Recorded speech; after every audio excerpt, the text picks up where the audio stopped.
Hey guys, welcome back to my channel. Hope you're all doing really well. Today I thought we can just all have a bit of a chill.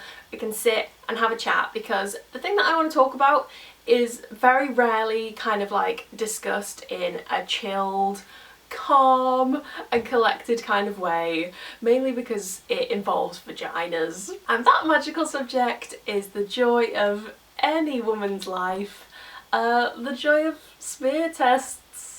Hooray, cervixes. I did a video on my first ever smear test about a year ago now, and it went pretty in depth about my first ever smear test experience, the whole process from start to finish, how I found it, what it was like, and it was basically one big celebration about how you should totally go and get checked, attend your appointment, there's nothing to worry about, and the whole thing is totally fine and okay because science is amazing and you have this opportunity to make sure that you're safe. And that video is actually one of the most viewed videos on my YouTube channel now, which is kind of cool, but I do get questions and comments on that video literally every single day about the smear test itself, what the experience is like, mainly whether it hurts, all that kind of stuff. So I thought it would be a good subject to kind of like take a rewind back to, revisit the whole thing. I put a tweet, an Instagram story and a Snapchat out to see if any of you guys had any burning questions. Actually, maybe burning isn't the right word to use when I'm talking about anything vagina related. And I was totally blown away by how involved you guys wanted to get and how much you wanted to know about the whole thing. And I also opened up the anonymous box on my Tumblr so that if you were kind of embarrassed about any questions, you could ask them too. So I suppose we're going to dive straight in and get to grips with this whole thing. As a basic question, I was asked what actually is a smear test. So in a nutshell, a smear test, or a cervical cancer screening, if you're going to get really fancy, is an appointment with your GP or your nurse when you're 25 years old. I'm talking in the UK here. I think like in other places the age can differ. It's not compulsory, but you absolutely should 100% attend, but I'll get to that a little bit later. It's literally just a doctor or a nurse taking a few cells from inside your cervix, and then those cells get sent off for testing. And that's literally it. If you'd like to find out a little bit more of what you can actually expect from the process of going to a smear test and having your cervical screening, I will link up the last video I did about this whole thing in the description box below, which goes into quite a lot of detail. Does it hurt? Does it hurt is without a doubt the most frequently asked question. And it's kind of made me realise that so many girls must be putting off going for their smear test because they think it's going to be really painful. Obviously it's kind of a tricky one to answer because everybody's body is different, everybody's vagina and cervix related area is different. But speaking from my own experience, speaking for myself, I promise you that my smear test experience and my cervical screening experience absolutely didn't hurt, and I would never describe it as a painful experience. 1 out of 3 girls who should have had a smear test by now haven't gone. Obviously that could be for loads of different reasons. It could literally be forgetfulness, super busy lifestyle, it could be just laziness and putting it off over and over because it's a bit inconvenient. I think so many of them will just be girls completely terrified and unsure about what they can expect and literally just really scared that it's going to be a painful thing to have to go through, which kind of sucks because it's an amazing, completely free service that genuinely saves the lives of young women. No exaggeration, like it could literally save your life. It's never going to be like a joyful confetti, hearts and flowers, like oh this is great, do it again, I'm having so much fun. On the whole, if I was going to use a word, I'd probably say it's uncomfortable. I think that's a very like solid term to use for it, but it's completely bearable and just kind of a weird sensation. But no, it's not painful. How do you get over the awkwardness, and is it actually awkward? This is the second most common question that I get asked about the whole smear test experience. Smear test experience kind of makes it sound like a fun, interactive, like theme park ride or something. Worst theme park ever. If you're not really in the habit of lying down on a table, opening your legs and flashing your bits to a stranger, then it is like an unusual scenario to have to put yourself into, and it is always instinctively gonna feel awkward. Sorry to be the one to break this to you though, but your vagina and your cervix are absolutely nothing special to this doctor or nurse. I think it's funny to remember that the nurse doing your appointment and your examination has probably already done 10 that morning and is probably gonna do another 20 that afternoon before you've even had a chance to put your knickers back on. I guarantee once you go into that room, you're in that sterile environment, the nurse is chatting to you about the process, talking you through like the speculums and the swabs and all the kind of like medical side of it. It will instantly just feel like a doctor procedure, just like a normal doctor's appointment. I will be honest, the only slightly awkward part of the whole thing, which you just can't avoid, is when you sort of have to like drop your undies and your jeans and like waddle over with your fanny and your naked bum just out. And you have to just sort of like belly flop yourself onto this table. So just like the notion of walking through the room, I'm doing this like wobbly like waddle, I don't know why I'm doing that. That bit feels awkward and weird, but the nurse won't be looking while you're doing that. She'll be like distracting herself, and there's usually like a curtain around you, and then once you're lying down you get given like a big paper, basically like a tablecloth, to just sort of pull yourself over and regain any kind of dignity. Honestly, the things you have to do when you are a girl, I don't know, like, girl power to us, because we really do have to go through some things. This is just kind of like my opinion on the whole thing as well, but I think a lot of these like weird, very unfun experiences that you unfortunately have to go through when you're officially an adult are kind of just about faking confidence and completely blagging your way through it, like completely from start to finish. This is literally how I live my life now. I kind of remember just walking into my examination completely pretending to be absolutely fine with the whole thing. Like obviously inside I was literally dying and was like, what is happening? Who is this woman that's about to look at my vagina? But I think I walked in just pretending to be completely unfazed and unembarrassed by the whole thing.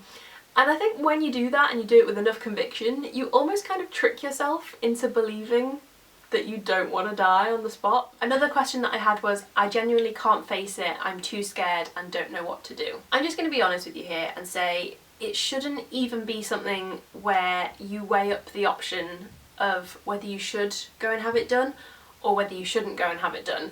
It should just be a given. There's no personality or emotion involved in it in any way, shape or form.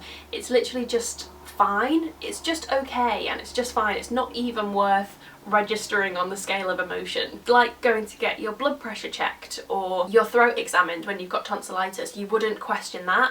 And at the end of the day, it's just another body part that the doctor needs to look at for you to make sure that everything is okay. But having said that and like done my little pep talk, I totally and completely understand that some girls would just feel like they absolutely cannot. If you absolutely cannot face going for your actual smear test quite yet, then I'd recommend you take a look at Let's Get Checked, who I've teamed up with for this video. I teamed up with Let's Get Checked because I think the service that they offer is really, really important and could be really helpful for a lot of you guys who are absolutely terrified. Let's Get Checked is a super convenient confidential service and provides at-home tests for all sorts of things like cancer screening, fertility tests, general health and sexual health. But I wanted to give a little shout out in particular to their HPV testing kit, which you guys can order and then completely do from the comfort of your own home. After seeing how many of you guys are just legit terrified of going for a smear test and have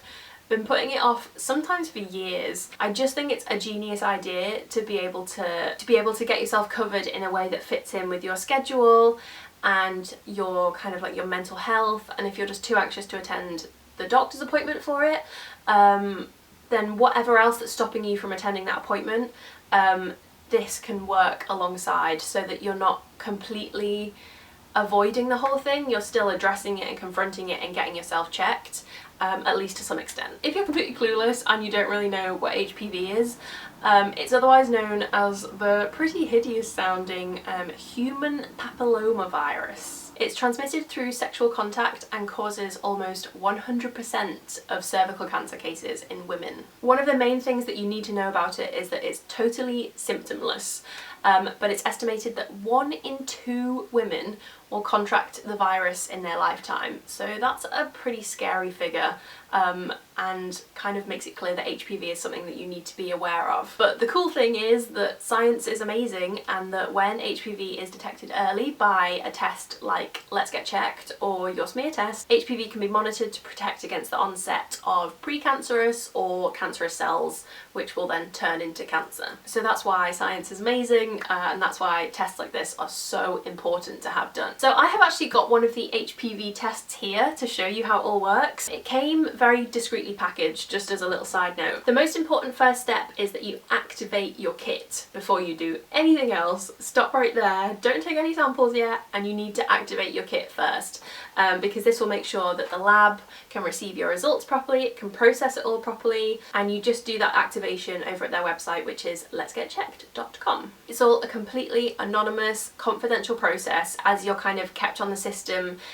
with a unique barcode rather than using any names or anything like that. Then once you're activated online, you fill in this little lab sticker on the lid here, and then it's time to get your sample and get this sorted. The kit comes with this little booklet, which is full of really easy to follow instructions and diagrams. There's only 8 steps from start to finish, and the first one is wash your hands, so that's how easy it is. You take your sample tube and your sample wand out of the box. You insert the wand into your vagina, keeping it super straight to make sure that you don't mess anything up. When the wand is fully inserted, you turn it for 1 full rotation.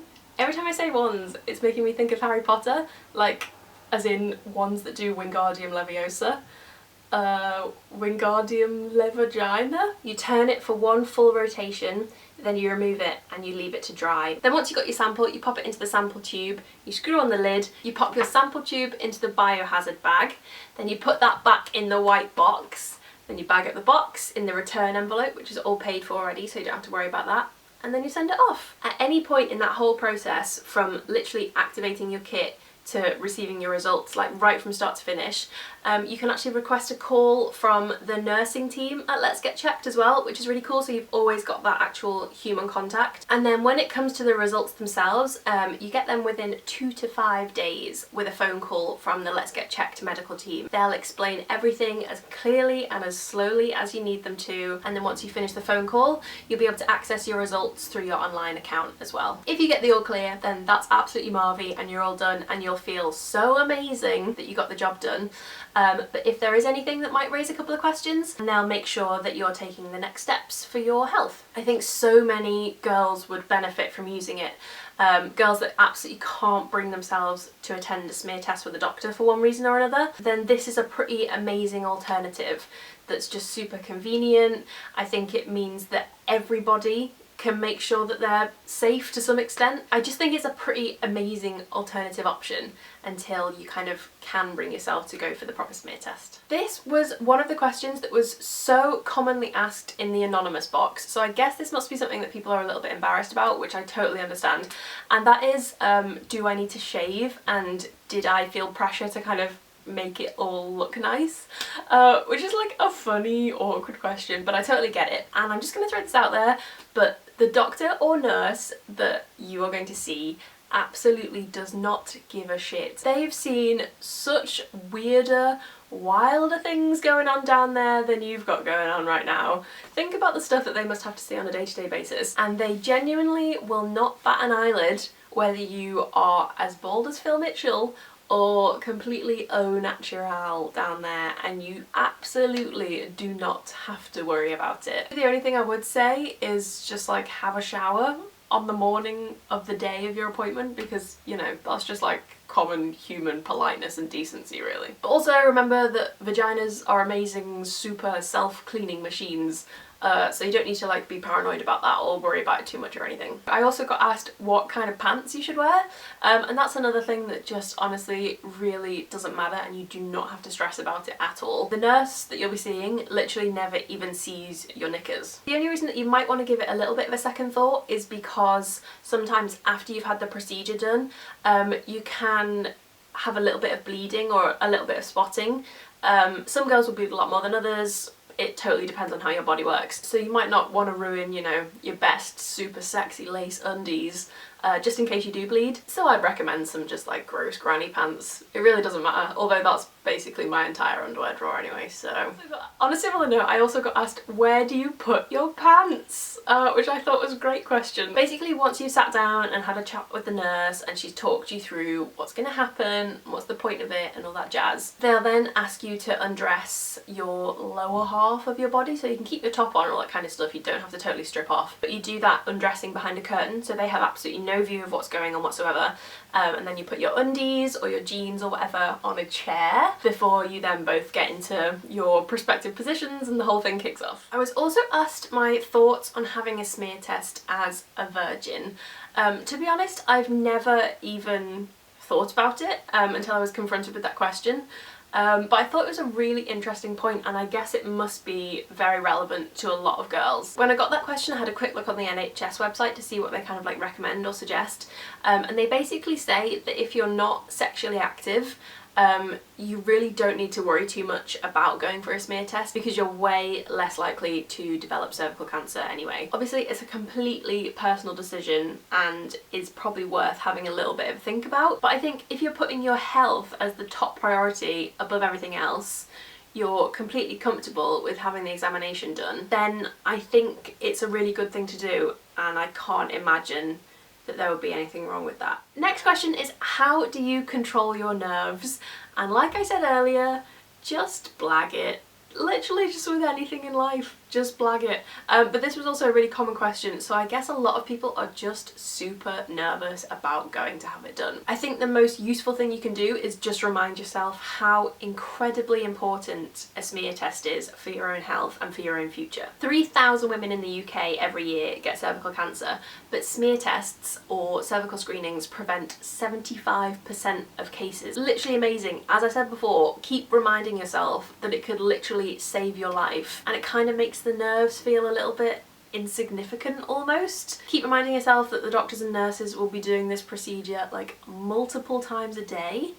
Remind yourself that you're in it and doing it alongside thousands of other women across the UK who all go in and it's all absolutely fine and come out a few minutes later. And obviously, if you want to watch my smear test videos on the morning of your appointment, I'll try my best to make things better. Is it uncomfortable having a male doctor? I actually had a female nurse, and I seem to remember that I specifically requested a female nurse because I imagined that I would just feel more comfortable with it. If the idea of having a guy does freak you out at all, there's absolutely no problem with you saying, can I please request a female nurse for my appointment? I think a lot of girls would totally agree with that and would find it way more comfortable. Do you think the age should be lower? Oh my god, 100%. I can't really imagine that there's any argument to say that it shouldn't be. I only really know the UK stats, to be honest, but the smear test age here is 25, which is a lot higher than places across the world. I know the comments box on my last smear test video is filled with people like, wait, I was 20 when I got to get mine. It's a pretty hot topic of conversation here right now that our public services are facing a huge deficit in funds. They're massively underfunded, massively understaffed. The NHS has constantly got such a strain on it. So I know like the realities and actual possibilities just mustn't add up to the ideals of kind of having every young girl checked from a much earlier age.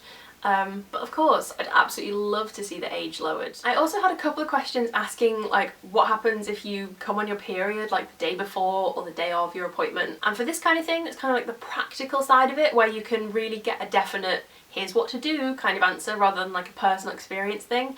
I think it's always best to do a little bit of research before you go. The NHS website is amazing for kind of finding out the practicalities of your appointment and all that kind of stuff, but I'm pretty sure that it's advised that you don't book your test for when you'll be on your period or kind of too close to the time frame that you could be on your period. I think they say try and book it for the middle of your cycle because that's when they can get the best sample of cells from you. I think if you rang up and said, oh, I've got a smear test appointment today but I've just come on my period, they'd probably tell you to just rebook it, which would be such a pain in the arse if you'd like psyched yourself up to go and then like gone for a wee or whatever and been like, crap. So maybe just check with your GP or your practice or online first before you go ahead and book anything, just in case you like get it booked, head over and then they're like, oh no, sorry, we can't do it, because that would just be the worst thing ever. Is there anything you can compare it to?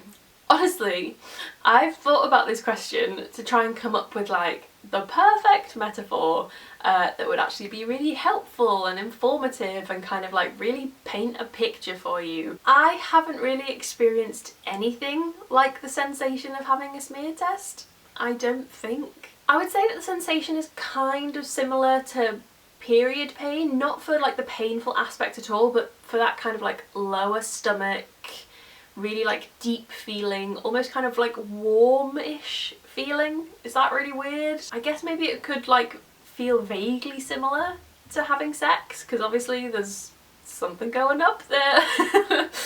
But obviously like quite significantly less good or enjoyable. If you ever had a coil fitted, then for like contraception purposes, then I guess maybe like the procedure and the positioning and the whole experience of kind of getting your bits out might be similar, but in terms of the actual sensation of the like silicone brush that they use to like sweep for cells and that kind of thing, and the speculum like opening you up a little bit and stuff, I mean, I've never really experienced anything quite like it. Would recommend massively. Thumbs up, 5 stars on TripAdvisor. How far in do they go? Is it like a tampon?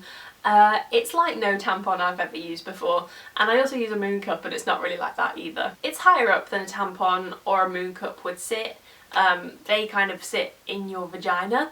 I don't really know all the facts and the figures and the centimetres and the inches for how far they kind of move on up there. I guess when you think about it, it's an examination of your cervix rather than your vagina, and the cervix is here and the vagina is here. So it's way up there in that bad boy rather than that little bad boy. And I think that's everything that I have to say on this. I think I've said the word vagina too many times for one video, and I've lost count of the amount of times I've mentioned a cervix as well. So all in all, this has been a very genitalia heavy video.